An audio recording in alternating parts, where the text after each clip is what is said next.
Welcome. Today, we are cracking open a hidden universal principle.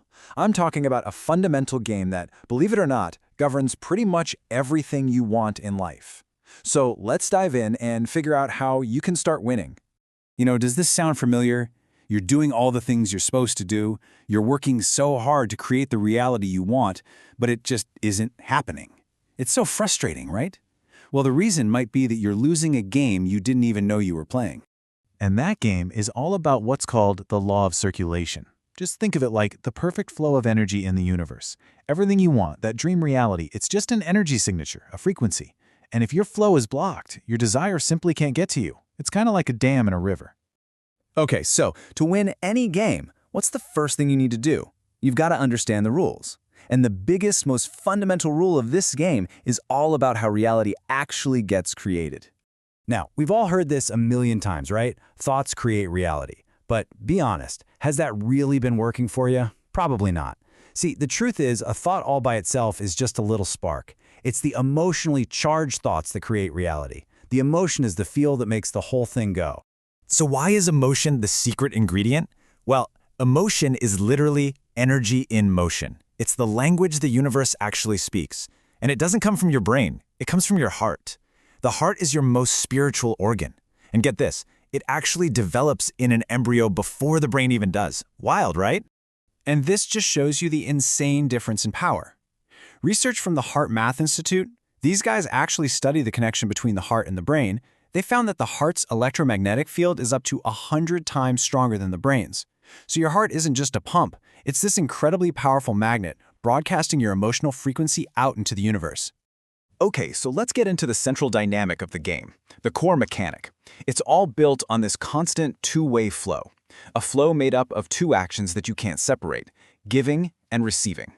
I mean, just think about how powerful that is. You can't take a breath without giving one first. Giving and receiving aren't two different things. They're two parts of one single unified flow of energy. It's built right into our biology. You can't inhale until you first exhale. It's the same exact process. So you might be asking, well, if this flow is so natural, why are so many of us losing the game? The problem is that our flow gets all messed up by these unconscious blockages that we don't even know are there. Now, when it comes to giving, the blockages are usually all about fear. We see giving as a loss, right? We're operating from this survival scarcity mindset. We think, oh, if I give this away, I won't have enough for me. And that fear-based state traps us in a low frequency, and it shuts down the flow from our end. Okay, let's look at the other side of the flow, receiving. Let me ask you a question. Picture this. You're at a friend's house, you're pretty thirsty, and they offer you a glass of water. What's your automatic gut response? Yeah, for so many of us, it's this, right? Oh no, thank you, I'm fine. We say it because we think we're being polite, we don't want to be a bother. But what are we actually doing? We're unconsciously practicing the act of refusal. We're literally blocking the flow of circulation. And this is the whole point.